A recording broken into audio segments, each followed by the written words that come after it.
Continuando en el tiempo de Navidad, celebramos ahora la Epifanía del Señor y vemos a aquellos famosísimos magos que vienen de Oriente para adorarlo. Leyendo con detenimiento en el Evangelio, surgen diferentes interrogantes. ¿Qué era esa estrella que los guió? Y más importante, ¿qué significado tenía? Además, ¿quiénes eran estos magos? ¿Por qué decimos que son tres? ¿Y de dónde sacaron sus nombres tan famosos, Melchor, Gaspar, Baltasar? ¿Por qué le presentaron al niño precisamente oro, incienso y mirra? Además, una vez que llegan a Jerusalén y le preguntan a Herodes, este va con los sumos sacerdotes y con los escribas, los más grandes eruditos en cuestiones religiosas, y dándole ellos la respuesta, se quedan ahí en Jerusalén. ¿Por qué no van también a Belén a adorar a ese niño una vez que saben que ha nacido? Además, algo muy importante, el Evangelio de la infancia que presenta Mateo, a diferencia del que presenta Lucas, está centrado en San José. Sin embargo, cuando llegan los magos a adorar al niño, José no es mencionado por Mateo, solamente María lo es. ¿A qué se debe esta omisión? Hay tres santos que se cuentan entre los favoritos de los niños. Todos los conocemos: Melchor, Gaspar y Baltasar, los magos que vinieron de Oriente a adorar al niño Dios, los Reyes Magos.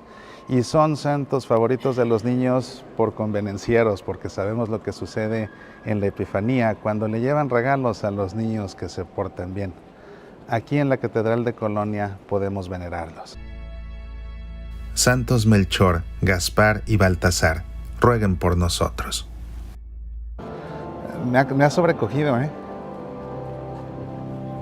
En verdad que a mí sí me rebasa estar aquí. Desde un punto de vista espiritual, sí me rebasa estar aquí.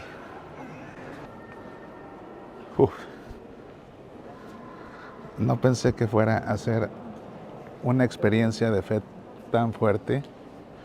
Todo esto y más en esta emisión de Pasión por el Evangelio.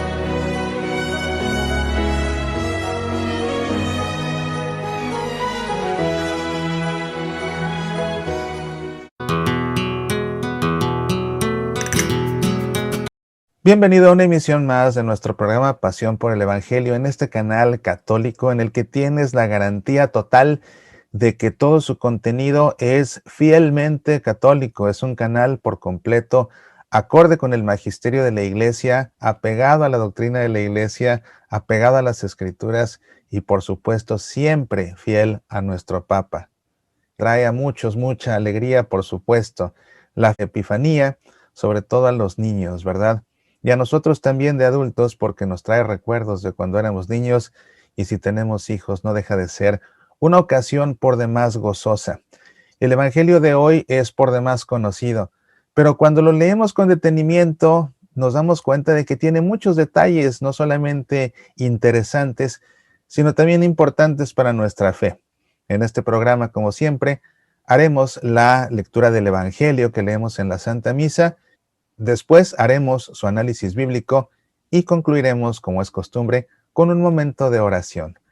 Te invito pues a que entremos en materia y para ello comencemos poniéndonos en presencia del Padre y del Hijo y del Espíritu Santo. El Evangelio dice así: Jesús nació en Belén de Judá en tiempos del rey Herodes. Entonces, unos magos de Oriente se presentaron en Jerusalén preguntando: ¿Dónde está el rey de los judíos que ha nacido? Porque hemos visto salir su estrella y venimos a adorarlo. Al enterarse el rey Herodes, se sobresaltó, y todo Jerusalén con él. Convocó a los sumos sacerdotes y a los escribas del país, y les preguntó dónde tenía que nacer el Mesías. Ellos le contestaron: en Belén de Judea, porque así lo ha escrito el profeta. Y tú, Belén, tierra de Judea, no eres ni mucho menos la última de las ciudades de Judea, pues de ti saldrá un jefe que será el pastor de mi pueblo, Israel.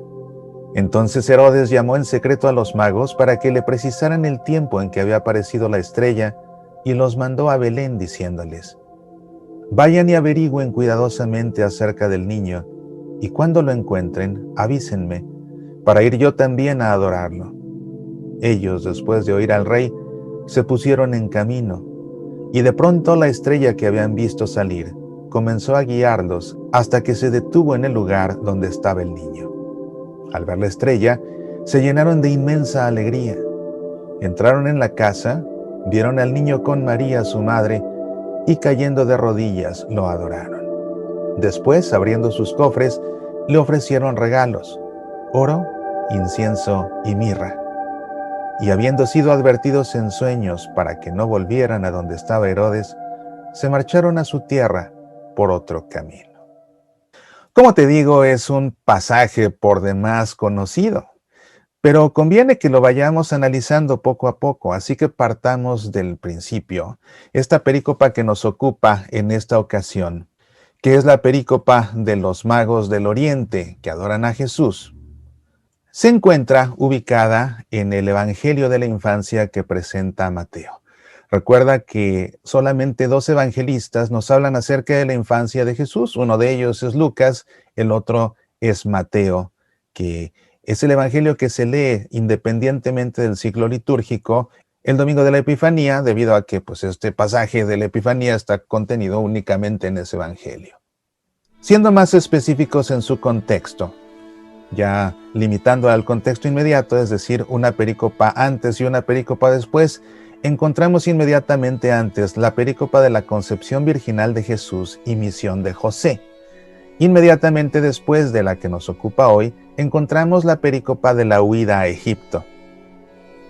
Los actores que intervienen en esta perícopa son Jesús, Herodes, los magos que vinieron de Oriente, los sumos sacerdotes y los escribas a los cuales consulta Herodes, todos los habitantes de Jerusalén que también se sobresaltan con la noticia de que ha nacido este niño, y María, que es la que está con Jesús cuando llegan los magos a adorarlo. Y me ha llamado mucho la atención, primero, identificando la estructura, que está compuesta por 4 módulos diferentes, que se van hilando de esta forma. Primero se nos habla de los magos, después de Herodes y Jerusalén, luego de Herodes y los magos, y finalmente de los magos. Y si te das cuenta, hay una correspondencia en este caso entre los protagonistas. El primer módulo y el último módulo hablan acerca de los magos, y los 2 módulos internos hablan de Herodes. Primero de Herodes y su relación con Jerusalén, los sumos sacerdotes, que lógicamente fue a buscar al templo, los escribas y los habitantes de Jerusalén que se sobresaltan, y después se nos habla en otro tercer bloque de Herodes y los magos, guardando este módulo una correspondencia con Herodes y Jerusalén. De esta manera vemos que al corresponder el primer módulo con el último y el segundo con el tercero en esta forma concéntrica, nos encontramos aquí con una estructura que se llama quiasmo. Son muy populares los quiasmos en los escritos de la Biblia y a mí siempre me gusta identificarlos por diferentes razones que ya debes conocer a fondo si has visto otros programas de Pasión por el Evangelio donde te los he explicado con mucho detalle. Pero no quisiera detenerme tanto en la estructura de esta perícopa en esta ocasión, sino más bien ya comenzar a analizar versículo por versículo. Vemos que el Evangelio comienza diciendo que Jesús nació en Belén de Judea en tiempos del rey Herodes. Así comienza la perícopa que leemos en la misa, simplemente para darnos un contexto, ¿verdad? Y que tenga sentido todo lo que viene después. Comenzando ya con el texto propiamente dicho, dice que entonces unos magos de Oriente se presentaron en Jerusalén. Unos magos, no se especifica la cantidad, si te fijas, no dice que fueran 3. De hecho, hay diferentes tradiciones. Hay una tradición que habla de 2 magos, otra que habla de 3, una más que habla de 4, otra que habla de 8, incluso hay una que habla de 12 magos. No sabemos en realidad cuántos hayan sido, pero la tradición que ha llegado hasta nosotros, y al menos los que tomamos como referencia nuestra celebración de la Epifanía, son 3 precisamente. No se nos dan los nombres en el Evangelio, y los nombres que nosotros conocemos son los de Melchor, Gaspar y Baltasar, algo que resulta muy interesante porque eso está relacionado con la tradición de que hayan sido 3. Nosotros sabemos de estos nombres por un documento itálico del siglo IX. No se conoce ningún otro registro anterior a ese documento itálico del siglo IX que mencione los nombres de estos 3 magos. Melchor Gaspar y Baltasar, pero es esta, a fin de cuentas, la tradición que llega hasta nuestros días. Y de hecho, algo muy interesante. En Alemania hay una catedral muy famosa que se encuentra en Colonia, la Catedral de Colonia. Por muchos siglos fue el edificio más alto del mundo. De hecho, esta Catedral de Colonia es el destino más visitado por los turistas en toda Alemania. Y es que además de ser una catedral impresionante, impresionante por su tamaño, además de ser impresionantemente bella, es famosa porque esta Catedral de Colonia contiene un relicario que, según la tradición, guarda los restos de los 3 magos. Se encuentran ahí los huesos de 3 esqueletos casi completos, todos ellos guardados en seda. Además se encuentran algunas monedas, y lo que hace atractivo esto es que, bueno, según la tradición, ahí están las reliquias de los magos que vinieron de Oriente. Y hablando de reliquias, quiero compartir contigo una que para mí es muy entrañable, ya que estamos hablando de este tema. Es esta moneda que, por un lado, presenta la imagen de los magos, de los 3 precisamente, Melchor, Gaspar y Baltasar. Y por el otro lado, muestra una imagen de la Sagrada Familia, Jesús, José y María, con el niño Dios ahí recostado en un pesebre. Y por lo que para mí resulta tan entrañable esta moneda, es porque es un obsequio que nada menos que de la Catedral de Colonia. Así que pues es un vínculo especial que tengo con esa catedral y con el relicario que contiene, según la tradición, los restos de los 3 Reyes Magos, pues a través de este recuerdo, simplemente para compartirlo contigo, ya que estamos hablando de este tema. El texto en sí no dice que hayan sido reyes, simplemente dice que eran magos. Estos magos, según algunos, debieron ser sacerdotes que además se dedicaban a la astronomía y que estudiaban los astros, de hecho con un enfoque más bien astrológico, aunque ciertamente también con algo de astronomía, porque la información que ellos brindaban era empleada, por ejemplo, para cuestiones de agricultura. Aunque también es cierto que un enfoque que le daban ellos al estudio de los astros, que los hacía famosos, era correlacionar el nacimiento de los astros con el nacimiento de los reyes. De ahí que les interesara toda esta temática, y a través de los diferentes exilios y de las diferentes pues huidas del pueblo de Dios en diferentes momentos de persecución, hubo grupos que se fueron a establecer en esas regiones y que pues contaron su cultura, contaron sus tradiciones, contaron su creencia, y que estudiosos como los magos les llamó la atención. Así que esos magos estaban familiarizados con la esperanza de esos judíos de que un día iban a ser un rey, de que un día iban a ser un Mesías. Y así cuando ven ellos esta estrella, les llama mucho la atención. ¿De dónde venían? Dice el Evangelio que eran unos magos de Oriente. Algunos piensan que pudieron ser persas, otros que pudieron ser babilonios, árabes en general. Incluso hay algunos que opinan que pudieron ser esenios del Qumrán. No sabemos a ciencia cierta. Pero la importancia de estos magos es que vienen del mundo gentil. Esa es su importancia realmente. Originalmente fue revelado el nacimiento del niño Dios a los pastores que representaban al pueblo de Israel, porque a fin de cuentas el pueblo de Israel fue la nación elegida por Dios para servir como cuna para su Salvador, de manera que ellos tienen el privilegio de recibir la noticia antes que nadie, y son ellos los primeros que lo van a adorar, esos pastores en representación del pueblo de Dios. Sin embargo, Jesús no vino a salvar únicamente a ese pueblo elegido por Dios, sino que Jesús vino a salvar a toda la humanidad, incluyendo al mundo gentil. Y así es que este mundo gentil viene precisamente a ser representado por estos magos que vienen de Oriente. Ahora bien, el Evangelio habla de magos, pero no dice que hayan sido reyes. ¿Por qué nosotros pensamos o decimos que son reyes? Esto es simplemente porque el Salmo 72, en su versículo 10, dice que todos los reyes se postrarán ante él. Y de alguna forma se interpretó ese versículo del Salmo 72 como una profecía que viene a tener cumplimiento con la adoración de estos magos. Es de ahí de donde viene la idea de que estos magos hayan sido reyes, aunque según el Evangelio mismo no eran reyes, eran únicamente magos. Y nuevamente el papel de la magia a la que ellos se dedicaban No era tanto hacer trucos de magia, era más bien hacer estudiosos de los astros. En el Antiguo Testamento únicamente encontramos otra referencia a unos magos, la encontramos en el libro del profeta Daniel, y en ese caso el papel de los magos consistía en interpretar los sueños del rey. Ahora, volviendo a nuestro texto, dice el Evangelio que se presentaron en Jerusalén. ¿Por qué fueron a Jerusalén específicamente? Bueno, porque si ellos iban en busca del rey de los judíos, lógicamente comenzaron por la capital, y la capital era Jerusalén. ¿Y a dónde van? Pues al palacio. Por eso es que van directamente donde Herodes. Se presentaron en Jerusalén preguntando, ¿dónde está el rey de los judíos que ha nacido? Porque hemos visto salir su estrella y venimos a adorarlo. Fue precisamente ver nacer esa estrella, por eso dice, hemos visto salir, entonces vieron nacer esa estrella, lo que los motiva a ir. Claro, ellos van iluminados por el Espíritu Santo, indudablemente. ¿Qué era esa estrella? Más adelante lo veremos.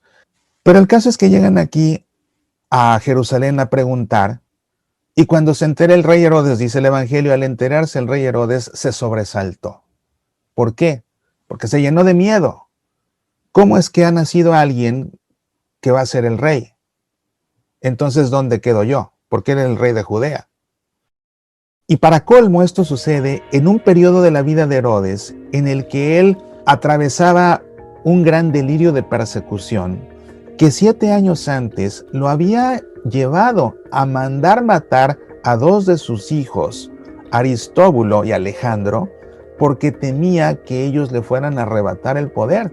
Los mandó matar 7 años antes. Pero después, 3 años después de ese suceso, él mismo, con sus manos, mató a otro de sus hijos, Antípater, por la misma razón, porque tenía miedo de que le arrebatara el poder.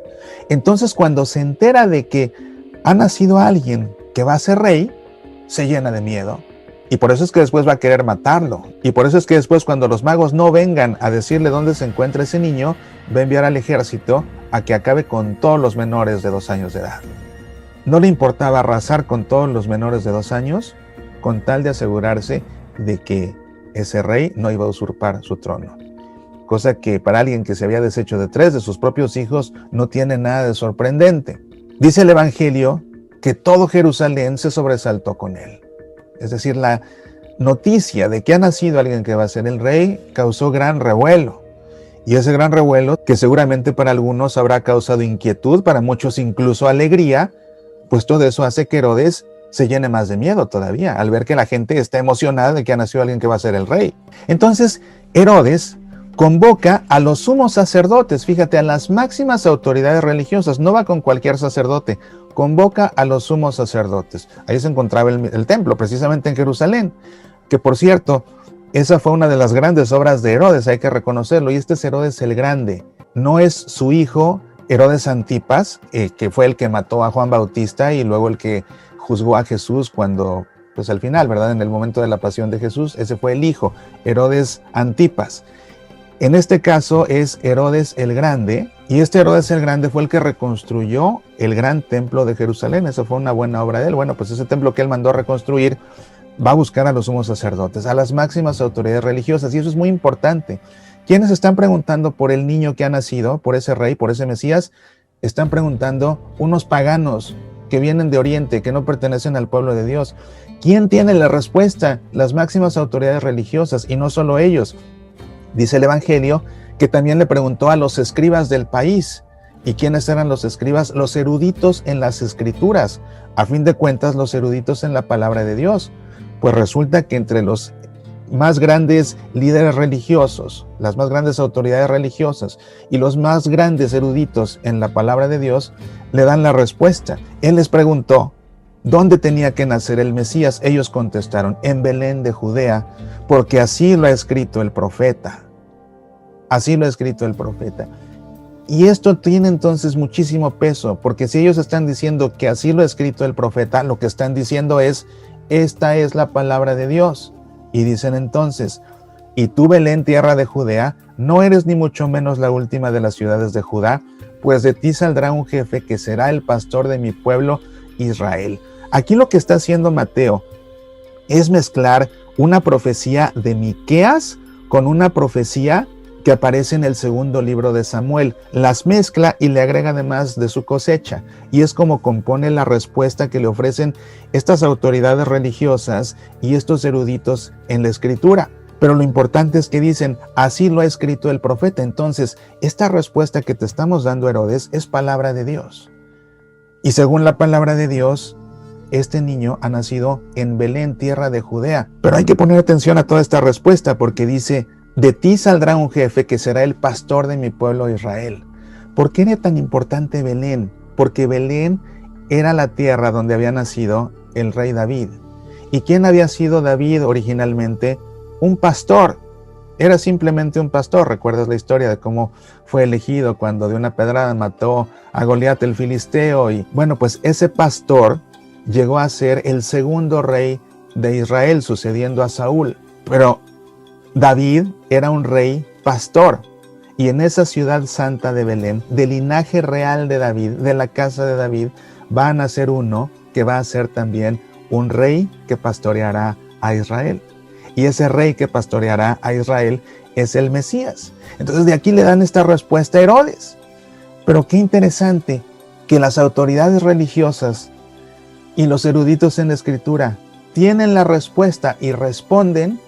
Y sabiendo ellos que ese niño ha nacido en Belén, se quedan ahí. Es decir, su religiosidad a la hora de la hora no les sirve de nada, porque se quedan apáticos ahí. Siendo que Belén estaba solamente a 8 kilómetros de Jerusalén. Es entonces cuando vemos un gran conocimiento de la palabra de Dios, un gran conocimiento de la escritura teórico, intelectual. Es cuando vemos entonces una vivencia religiosa únicamente de culto, únicamente de liturgia, únicamente de praxis, como en el caso de los sacerdotes, pero a fin de cuentas estéril, porque lo que predomina en estos religiosos es la apatía total.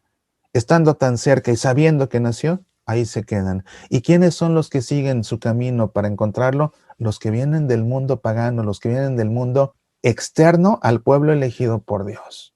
Esos son los interesados y esos son los que van a llegar a costa de lo que sea. Interesante material de reflexión. Entonces Herodes llamó en secreto a los magos para que le precisaran el tiempo en que había aparecido la estrella y los mandó a Belén, diciéndoles, vayan y averigüen cuidadosamente acerca del niño y cuando lo encuentren, avísenme para ir yo también a adorarlo. Lógicamente era una mentira de Herodes, de la cual después los magos serán advertidos, pero es una mentira. Él lo que quiere es saber dónde está para acabar con él. Ellos, después de oír al rey, se pusieron en camino, y de pronto la estrella que habían visto salir comenzó a guiarlos hasta que se detuvo en el lugar donde estaba el niño. ¿Qué era esa estrella?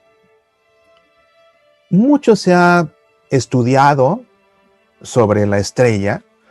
Los astrónomos con sus mapas y con sus sistemas computarizados y todo esto han tratado de representar los mapas celestes, ubicándolos en aquel año posible en el que pudo haber nacido Jesús. Hay diferentes teorías. Quizás una que tiene más peso que las demás es opinar que se trataba de la conjunción de dos planetas, Júpiter y Saturno, uno que para estos astrólogos representaba a los reyes por su gran tamaño Júpiter, otro que representaba al pueblo judío, Saturno, mezclando todo esto. Y fíjate qué interesante, no es que los astros rijan el destino del universo, no, sino que Dios, valiéndose de la mentalidad astrológica de aquellos magos, los ilumina para revelarles la verdad. Él se vale de esa creencia de esos magos para revelarles la verdad. Pero no vayamos a pensar que es que en efecto los astros rigen el destino del universo y de los reyes. No, es al revés. Es un vehículo aquí simplemente a través del cual Dios les comunica realmente qué es lo que está sucediendo. Pero mucho se ha pensado en el fenómeno astronómico acerca de qué pudo ser esa estrella de Belén. Sin embargo, lo que importa no es tanto ese fenómeno astronómico, sino su significado teológico. Eso es lo que verdaderamente importa. Esta estrella de Belén de la que nos habla Mateo acaba por ser un midrash, es decir, una interpretación de una escritura antigua que aparece en el libro de los Números, donde leemos lo siguiente, en el capítulo 24, oráculo del que escucha los dichos de Dios, del que conoce la ciencia del Altísimo, del que ve lo que le hace ver Sadai, del que obtiene la respuesta y se le abren los ojos. Lo veo, aunque no para ahora, lo diviso, pero no de cerca. De Jacob avanza una estrella, un cetro surge de Israel. Y en concreto, de esta primera parte del versículo 17 del capítulo 24 de los Números, que dice, de Jacob avanza una estrella, un cetro surge de Israel. Bueno, eso es lo que se desarrolla este Midrash, se interpreta esa estrella del libro de los Números como esta estrella que guía a los magos ¿hacia dónde? Hacia donde nace el rey. Y al nacer ese rey, pues surge precisamente de Israel un cetro. ¿Te das cuenta? Y ese es el sentido teológico de esta estrella de Belén. Al ver la estrella, se llenaron de inmensa alegría. De hecho, se usa un superlativo en griego y resulta muy importante porque esta inmensa alegría contrasta con la apatía religiosa de los sumos sacerdotes y de los escribas. ¿Te das cuenta? Esta inmensa alegría es la alegría del mundo gentil por el nacimiento del Salvador. En esta Epifanía, precisamente, Jesús se manifiesta como el Rey de todos, no solamente de los judíos, sino también de los gentiles, de los del pueblo de Dios y de los de fuera, porque este Rey ha venido a salvarnos a todos, absolutamente a todos. Y así es que este mundo no judío se llena de una inmensa alegría a través de esa gran alegría de la cual se llenan estos magos. Dice el Evangelio, entraron en la casa, lo que significa que a esas alturas ya no estaban en la cueva. Y es que es lógico. Nosotros solemos representar a los magos en nuestros nacimientos, en nuestros belenes que montamos en nuestras casas y en nuestras iglesias. Solemos representarlos ahí, en la cueva de Belén, como si todo hubiera sucedido en una sola noche, ¿verdad? Pero no, la realidad es que a estas alturas, imagínate, si nace el niño Dios en una cueva porque no encontraron sitio en una posada, ¿qué hizo José al amanecer? Otra vez buscar a dónde ir y ahora diciendo, tenemos un niño recién nacido, por favor denos cabida donde sea. Era ilógico que se quedaran mucho tiempo ahí en esa cueva. Entonces, a estas alturas ya estaban ellos hospedados en una casa, que es a donde llegan estos magos. Y pon atención, dice, entraron en la casa, vieron al niño con María, su madre. José no es mencionado. José no es mencionado. Y esto es muy interesante porque a diferencia del Evangelio de la Infancia que presenta Lucas, que se centra en María, el Evangelio de la Infancia que presenta Mateo se centra en José. Y con todo eso, en este pasaje tan importante, cuando vienen los magos a adorarlo, José no es mencionado, solamente es mencionada María. ¿A qué se debe esto? Bueno, se debe en primer lugar a que en la perícopa anterior, y es por lo que siempre hay que ubicar un texto en su contexto, en la perícopa anterior se nos había hablado de la concepción virginal de María. Y de esta manera, al hablar únicamente de que el niño está con María, su madre, queda vinculado este pasaje al anterior en el que se nos habló de la concepción virginal de María. Por otro lado, es muy interesante que al que van buscando estos magos es al Mesías, cosa que quedó ya clara porque Herodes, si te fijas, Herodes pregunta a los sumos sacerdotes y a los escribas, ¿dónde ha de nacer el Mesías?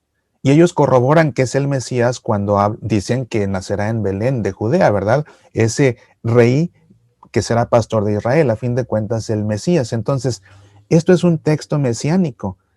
Es el nacimiento del Mesías. Y a los que vienen a adorar los magos es precisamente al Mesías. Y así se da cumplimiento a las profecías mesiánicas del Antiguo Testamento. Y en el Antiguo Testamento, en las profecías mesiánicas, es mencionada la madre del niño, pero no es mencionado el padre, porque a fin de cuentas el padre es Dios, pero no es mencionado José.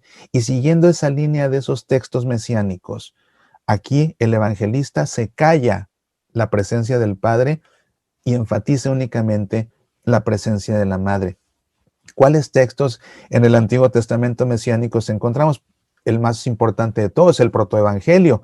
Génesis 3:15, después del pecado de Adán y Eva, la primera buena noticia, por eso se llama protoevangelio, la promesa que hace Dios de un Salvador, cuando le dice a la serpiente, enemistad pondré entre ti Y la mujer, ahí está la mujer precisamente, enemistad pondré entre ti y la mujer, entre su linaje y su linaje.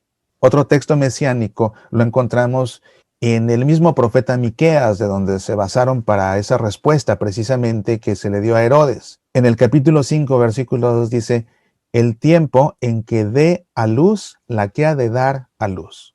El tiempo en que dé a luz la que ha de dar a luz. Precisamente ese tiempo mesiánico. Y se hace referencia nuevamente a la madre. Entonces, en esa misma línea, Mateo aquí menciona a quién, a la madre. Y se calla a José, aunque su evangelio de la infancia esté centrado en José. Vieron al niño con María, su madre. Y cayendo de rodillas lo adoraron. Después, abriendo sus cofres, le ofrecieron regalos, oro, incienso y mirra. Y también de ahí parte la tradición de que sean tres, ¿verdad? Como que cada uno llevó un regalo, oro, incienso y mirra. ¿Por qué se le da a Jesús oro, incienso y mirra? Bueno, con esto se va desarrollando una cristología cada vez más detallada. ¿A quién fueron ellos a buscar? Al Mesías. ¿Quién es ese Mesías? El rey de Israel. Entonces sabemos que es Mesías, sabemos que es rey, porque sabemos que nació en Belén, de Judea, sabemos entonces que además es el pastor de Israel. Pero resulta que le dan oro. ¿Le dan oro por qué? Porque es rey. Pero además le dan incienso. ¿Por qué le dan incienso? Porque ese niño es también Dios. Y además le dan mirra. ¿Por qué? Porque ese niño es hombre y como hombre un día va a morir. Entonces, el oro es una referencia a su realeza, el incienso es una referencia a su divinidad y la mirra es una referencia a su humanidad, que a fin de cuentas va a morir un día por ser verdadero hombre. Entonces, en esta perícopa ya tenemos una cristología muy desarrollada. Es el Mesías, es el pastor de Israel, es el rey, es Dios y además es verdadero hombre. Pero también se puede entender este oro, este incienso y esta mirra en tres de los ministerios de Jesús. El oro es obvio siempre. Se le da oro porque es rey, pero se le da incienso porque es sacerdote y se le da mirra porque es profeta. Entonces, como ves, en esta perícopa hay una cristología verdaderamente rica y abundante. El Mesías, el pastor de Israel, el rey de Israel, que es Dios, que es verdadero hombre y que además de ser rey es sacerdote y es profeta. ¿Te das cuenta? Es por lo que vale la pena desmenuzar estos textos a este nivel y es por lo que yo te decía, es un texto sumamente conocido, pero ¿qué diferencia hace leerlo con detenimiento? Y concluye, y habiendo sido advertidos en sueños para que no volvieran a donde estaba Herodes, se marcharon a su tierra por otro camino. Pues bien, aquí está el análisis de este texto que yo espero que te ayude a comprender mucho mejor este hermosísimo texto de todos muy bien conocido, pero seguramente que ahora tú lo sabes mejor que tus amigos porque comprendes ahora sí todo lo que este texto quiere comunicar de principio a fin. La ciudad de Colonia, una ciudad medieval llena de historia. En la época de la Segunda Guerra Mundial quedó totalmente devastada. En represalia tras el bombardeo a Londres, bombardearon Colonia y acabaron con el 95% de la ciudad. Sin embargo, después de la Segunda Guerra Mundial, lograron reconstruirla toda. Pero hay un edificio emblemático, icónico aquí en la ciudad de Colonia, que pese a haber sido construido en la época medieval, resistió aquel bombardeo y aunque recibió 14 bombazos, permaneció en pie. Se trata de la Catedral de Colonia. Una catedral muy importante, muy famosa. En algún tiempo también llegó a ser el edificio más alto en todo el continente europeo. También por mucho tiempo, la Catedral de Colonia fue el destino de peregrinaciones más visitado. La Catedral de Colonia está dedicada al apóstol San Pedro y son tres los destinos principales de los peregrinos, al menos desde la Edad Media. 1, la Capilla de la Crucifixión. 2, la imagen de Nuestra Señora de Milán, a quien consideraban muy milagrosa. Y 3, el relicario de los magos que vinieron de Oriente, Melchor, Gaspar y Baltasar. Aquí se encuentran sus reliquias que fueron encontradas en Tierra Santa por Santa Elena, la madre del emperador Constantino. y también se encuentra una capilla dedicada a estos mismos magos. Así que vamos a conocer la catedral y vamos a adorar al Santísimo y después a venerar estos 3 puntos importantes para la fe de los católicos que visitan esta catedral de Colonia. Después de que en 1164 el arzobispo Reinald von Dassel trajera a Colonia las reliquias de los Reyes Magos, la catedral se transformó en una de las iglesias de peregrinación más importantes de toda Europa. En 1248 se puso la piedra fundacional para la construcción de una iglesia gótica cuya forma se tomó de las nuevas catedrales de Francia. La construcción tardó siglos. Fue hasta el siglo XVI que se cubrió toda la nave principal y solo de forma provisional, concluyendo con esto la actividad constructora en la Edad Media. Durante siglos, la catedral permaneció inconclusa. Luego de la Revolución Francesa, en la que se expulsaron los clérigos y los franceses emplearon esta catedral como almacén de provisiones, surgió un nuevo interés por la Catedral de Colonia. Y el 15 de octubre de 1880 se puso la última piedra. Los característicos vitrales de las iglesias góticas cumplen varias funciones. No solamente son un ornato artístico, también cumplen el propósito arquitectónico de ayudar a soportar el peso de la estructura. Sus bellas representaciones, más que cumplir con una función artística, tienen un propósito de evangelización o catequético, y por ello representan imágenes de la vida de Jesús o de los santos, como la vidriera de los Reyes Magos, o la de San Pedro, y la del nacimiento de Cristo. Estos vitrales además juegan un papel simbólico muy importante, además de hermoso, y es que a través de ellos, sin romperlos, penetra al interior de la catedral la luz del sol que nace de lo alto, Cristo Jesús. Alguien podría pensar que visitar estos lugares tan antiguos es algo así como dar un viaje al pasado en la historia de nuestra iglesia, pero no, es mucho más que eso. En realidad, visitar este tipo de lugares nos hace ser conscientes y testigos de la antigua que es nuestra fe que permanece viva.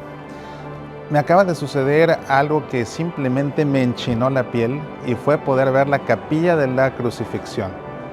Y es que esta capilla muestra un crucifijo tallado en madera en el año 970, en el siglo X, y es de hecho el crucifijo más antiguo al norte de los Alpes.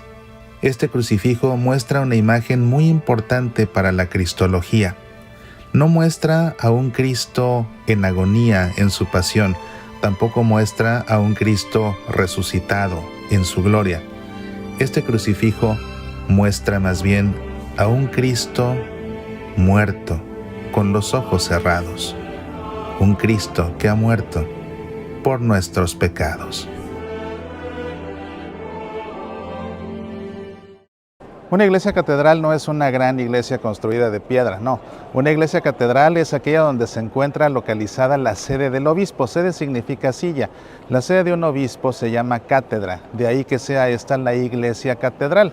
Aquí junto al altar podemos apreciar justamente la cátedra del arzobispo de la arquidiócesis de Colonia, Ranier María Cardenal Boelki.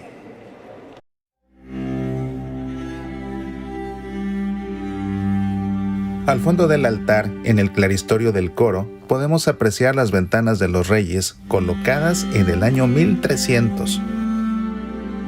La Segunda Guerra Mundial. Como represalia después del bombardeo de Londres, la ciudad de Colonia fue bombardeada y quedó destruida prácticamente en un 95%. Sin embargo, la catedral de Colonia estaba tan bien construida que pese a que recibió 14 bombazos, quedó en pie. Eso sí, en antesala al bombardeo, los vitrales y las obras de arte sacro fueron puestas en resguardo, y una vez que terminó la Segunda Guerra Mundial y comenzó a reconstruirse la catedral, fueron colocados nuevamente en su lugar.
La imagen milagrosa de la Virgen de las Joyas ha sido un objeto de gran veneración desde el siglo XVIII. No saben, es el video que más trabajo me ha costado grabar, es increíble. Estos espacios sagrados, a fin de cuentas, es lo que son. Son un espacio sagrado. Esta catedral, al igual que cualquier iglesia, es la casa de Dios. Y bueno, por supuesto que algo tan famoso, tan hermoso, tan antiguo como esta catedral, convoca no solamente a católicos, sino también a curiosos, a visitantes, a turistas. Y eso sí que complica todo, porque no todo el mundo es consciente de la reverencia que implica estar en la casa de Dios. Y por lo mismo, no todo el mundo se conduce con el debido decoro ni con el debido respeto. Y eso como me ha complicado tomar diferentes ángulos, diferentes imágenes, porque bueno, pues hay mucha gente platicando donde no debería, gente que pasa con las manos en los bolsillos y silbando una canción como si estuviera en la plaza de afuera. En fin, qué difícil. Pero bueno, voy a continuar, lo estoy haciendo con mucho interés. Me ha sobrecogido, ¿eh? En verdad que a mí sí me rebasa estar aquí. Desde un punto de vista espiritual, sí me rebasa estar aquí. Se siente en verdad la pequeñez comparado con la grandeza, que a fin de cuentas es lo que pretende el estilo gótico. Crear una sensación de pequeñez en las personas que entran a las iglesias, justamente para que se sientan que son nada ante la grandeza de Dios. Y es una arquitectura que está diseñada justamente para jalar la mirada hacia arriba. Así que es inevitable, constantemente la mirada se nos va arriba hasta las puntas de las agujas. Una iglesia que fue construida con la idea de emular la Jerusalén celestial que aparece en el libro del Apocalipsis. Esa ciudad de Jerusalén que tenía 12 entradas custodiadas por 12 ángeles. Algo así se quiso hacer aquí. Se quiso transportar a la tierra en 3D la ciudad celestial de Jerusalén. Y sí que me sobrecoge, no pensé que...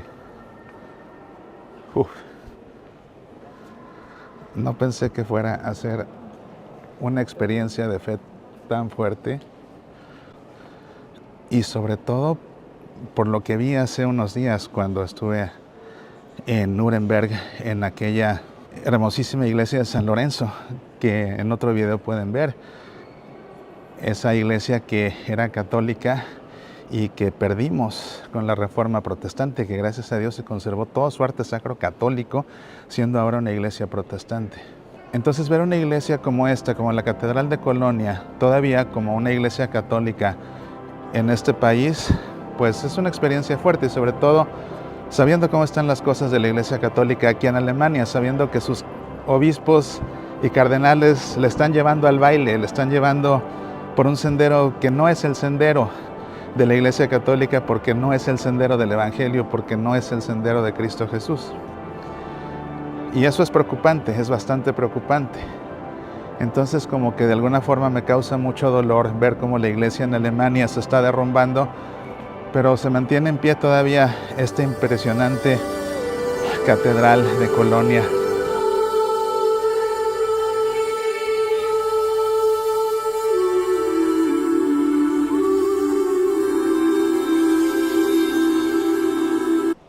Hay 3 santos que se cuentan entre los favoritos de los niños. Todos los conocemos: Melchor, Gaspar y Baltasar. Los magos que vinieron de Oriente a adorar al Niño Dios, los Reyes Magos. Y son santos favoritos de los niños por convenencieros, porque sabemos lo que sucede en la Epifanía, cuando le llevan regalos a los niños que se portan bien. Aquí en la Catedral de Colonia podemos venerarlos. En 1164, el emperador Federico Barbarroja donó al arzobispo de Colonia, Reinald von Dassel, los restos mortales de los 3 Reyes Magos de Oriente. El preciado tesoro fue trasladado de inmediato de Milán a Colonia. Entre 1190 y 1220, Nicolás de Verdún, el orfebre más importante de su época, creó en su taller un cofre relicario dorado para acoger las reliquias. Según el Evangelio de la Infancia de San Lucas, estos magos venidos de Oriente trajeron al Niño Dios para adorarlo 3 regalos: oro, incienso y mirra. Oro a ese niño que era rey, incienso a ese niño que era Dios, y mirra a ese niño que también era hombre y que un día habría de morir, y tras morir sería ungido con mirra para su sepultura. Nosotros, como los magos de Oriente, también podemos ofrecer al Niño Dios nuestro oro, nuestro incienso y nuestra mirra. Nuestro oro, lo mejor de nosotros mismos. Nuestro incienso, nuestras oraciones y nuestras alabanzas para que suban al cielo con ese humo del incienso. Y nuestra mirra, lo que sufrimos en nuestra vida, también se lo podemos presentar en ofrenda al Niño Dios. Cuando éramos niños pedíamos a estos magos que vinieron de Oriente que nos trajeran obsequios, que nos trajeran aquel juguete anhelado, que nos trajeran aquello con lo que soñábamos. Y al despertar y ver nuestros regalos, qué felices nos poníamos. Sí, así éramos de niños. Sin embargo, ya como adultos en la fe, también podemos pedir a estos magos que vinieron de Oriente que intercedan por nosotros y nos concedan de Dios el favor de contar con los dones más preciados que tiene un niño: una mirada inocente, un corazón puro y sencillez en nuestra actitud. A fin de cuentas, virtudes que nos hacen buenas personas y que agradan al Niño Dios. Santos Melchor, Gaspar y Baltasar, rueguen por nosotros. Te invito a que me acompañes a intentar llegar hasta arriba de una de las agujas de la catedral y poder ver su campanario. Es esta otra de las atracciones que llaman la atención de los turistas que visitan esta imponente catedral. Acompáñame y vamos a intentar juntos subir hasta arriba.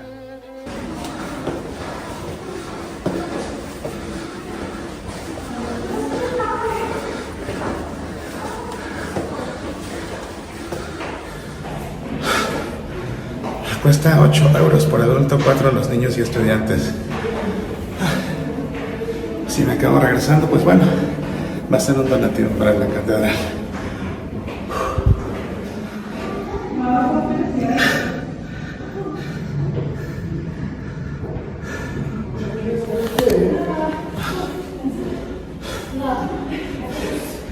Me tuve que sentar y tomar aire.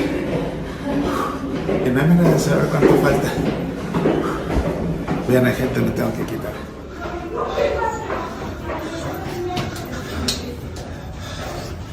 Parece que llegamos a la altura del campanario.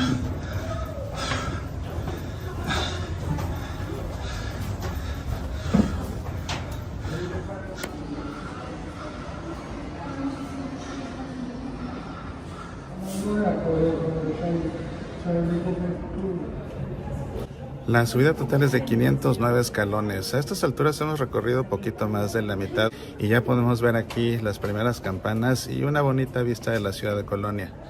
Pero para llegar hasta arriba falta más. ¿Lo lograremos? Sinceramente no lo sé.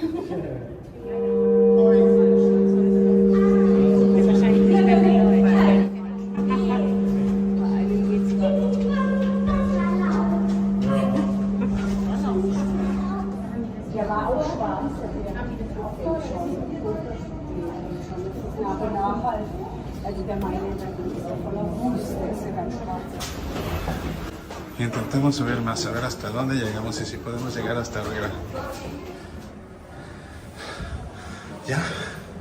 Ya parece que ya llegamos. Parece que sí lo hicimos. ¿Será que? No.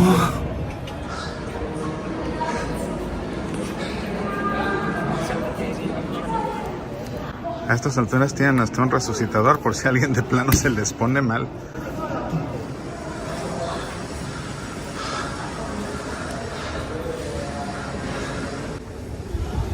La buena noticia es que ya no es una escalera de caracol. La segunda buena noticia es que al menos tienes una sensación de perspectiva de dónde estás. La mala noticia es que los escalones están más altos entre sí, así que cuesta más trabajo subir uno por uno que antes.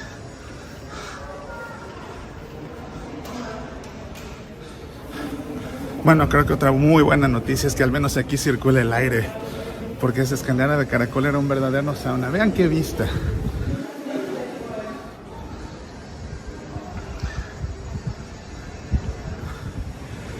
Estoy subiendo 2 descansos y hago pausa en cada descanso. Nunca he sido bueno para las escaleras por el problema que tengo con uno de mis pulmones. Pero pues da curiosidad llegar hasta arriba. Pero no sé en verdad cuánto falta. Sí se ve que hemos subido bastante.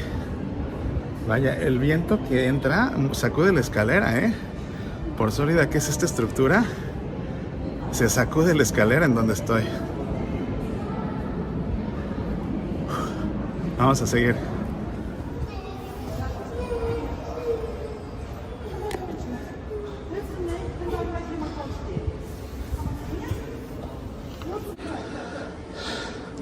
Vaya, otra escalera de caracol.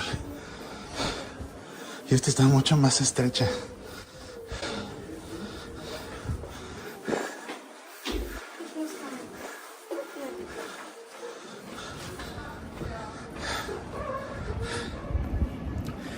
Y cada vez que pienso que ya llegamos, más escalones.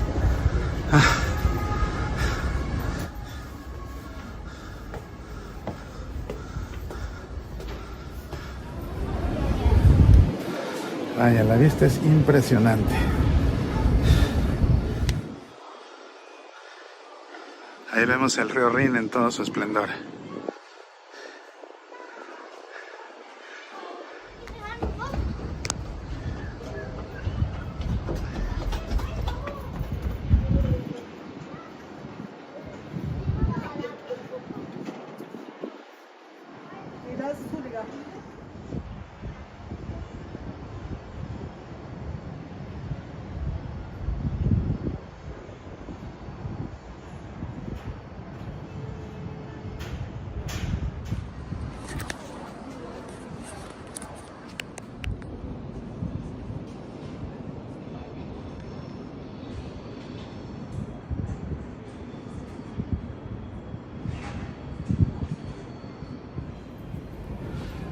Vale la pena, no solo por la vista que es preciosa, sino por poder vivir la experiencia. Sobre todo eso, vivir la experiencia. Que no te la platiquen, vívela tú mismo.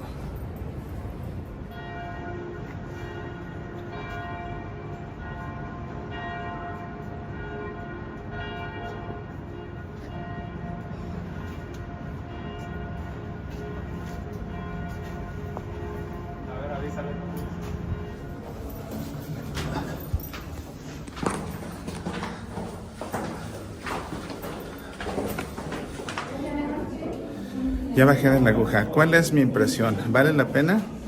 Pues vale la pena sobre todo por vivir la experiencia. Como decía allá arriba, que no te la cuenten, mejor tú vívela. Sí te confieso que hubo 2 veces que pensé que mejor me regresaba. La primera me quedé de pie, deliberando, y cuando estaba casi decidido a bajarme, llegó un grupo de gente, entonces tuve que seguir ascendiendo para poder dejarlos pasar. La segunda me senté en unos escalones y decidí también mejor bajar. Pero de pronto llegó otro grupo de personas y otra vez tuve que seguir ascendiendo. Aunque llegar arriba cuesta trabajo, como a mitad del camino, un área de descanso, con bancas y al aire libre. Ahí puedes tomar nuevos aires para poder seguir subiendo. Cuando piensas que ya llegaste, todavía falta un poco más. Y aunque parece mentira, todo el mundo llega arriba jadeando, sudando, y uno pensaría que es más difícil subir. A mí personalmente me costó mucho más trabajo la bajada, porque en la bajada ya no había manera de detenerme. Cuando me cansaba, tenía un grupo de personas atrás y de repente se hacían congestionamientos en la escalera, porque es una escalera de caracol en los 2 sentidos. Y de ahí que te recomiendo también que si vas a hacer este paseo lo hagas temprano, por 2 razones. 1, hay menos gente, y 2, hace menos calor. Y es que cuando veníamos ya de descenso, había zonas de la escalera de turistas que apenas iban subiendo, en que se hacían filas ya de unos 20, formados uno detrás de otro en cada uno de los escalones, y todavía les faltaban 300, 200 o 400 escalones por subir. Así que imagínate, si yo que la subí con nadie enfrente de mí, tener que subir la escalera detrás de 30 personas y con 15 detrás de ti, no se lo deseo a nadie. Pero ven temprano, sube, vale la pena la experiencia, nuevamente vivir la experiencia. 8 euros por adulto, 4 euros los menores y los estudiantes. pues aquí está, otro de los puntos clásicos cuando se visita la Catedral de Colonia. Conocer la Catedral de Colonia acabó por ser una experiencia verdaderamente emocionante. Nunca imaginé que fuera a ser tan emocionante estar aquí. Y es que no solamente fue la oportunidad de conocer este lugar tan interesante y tan importante, sino que acabó por ser una profunda experiencia de fe, al menos para mí. En más de una ocasión se me hizo un nudo en la garganta, se me enchinó la piel, me dieron vértigos en el alma. En verdad es una iglesia muy bonita, que ojalá tengas tú también la oportunidad de conocer en persona un día. Yo te invito ahora a que todo esto que hemos aprendido lo guardemos en nuestro corazón y ahora nosotros nos dirijamos a Dios en un momento de oración. Y para ello, como siempre, quisiera pedirte que por un momento cierres tus ojos, pongas tu mano sobre tu corazón y en tu interior hagas eco a estas palabras. Niño Dios, que has nacido en Belén, como los magos que han venido de Oriente, venimos también a adorarte. Traemos en nuestra alforja regalos preciosos que te ofrecemos en sacrificio.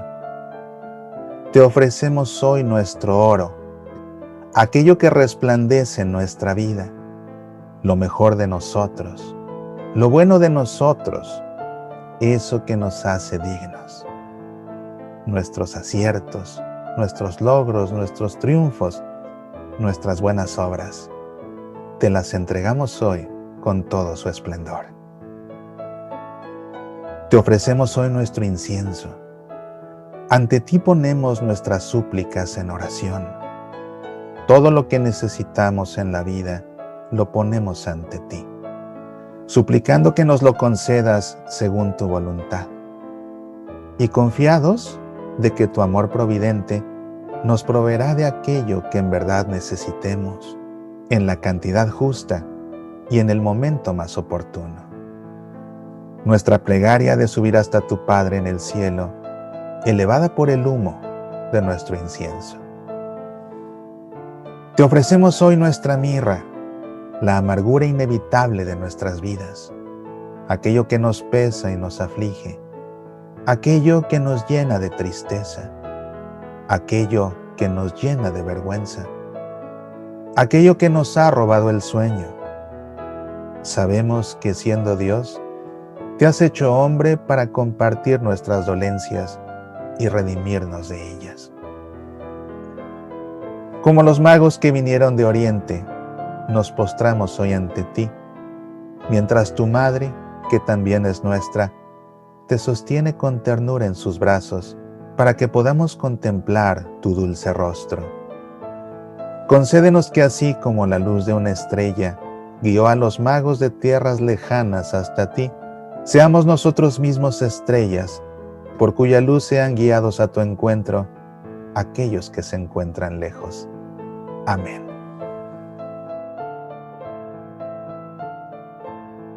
En el nombre del Padre, y del Hijo, y del Espíritu Santo. Amén. No sé tú, pero yo he disfrutado muchísimo este programa, en especial la magia de la Navidad, la magia de la Epifanía, la magia incluso de los Reyes Magos. Te deseo que te hayas portado bien y que al amanecer encuentres junto a tu zapato algún obsequio que te hayan traído estos magos que vinieron de Oriente. De cualquier modo, lo que sí deseo es que Dios derrame sobre ti en este día en especial todas las bendiciones que necesites. Y te invito a que en efecto seas tú mismo una estrella cuya luz guíe a los demás, en especial a los más alejados, a su encuentro con el Señor. Te espero aquí la próxima semana con el favor de Dios. Apasionate por nuestra fe. Los 4 sueños de José, un análisis bíblico. Descargue el audio o el video de esta fascinante conferencia en la que a través de un minucioso análisis bíblico de los 4 sueños que tuvo José según el Evangelio de la Infancia de Mateo, conocerás al Santo Protector de la Sagrada Familia como nunca antes. Además, es un tema muy propicio para Adviento y Navidad. Descárgalos en el sitio semillasparalavida.org. Medita, aprende, apasionate por nuestra fe.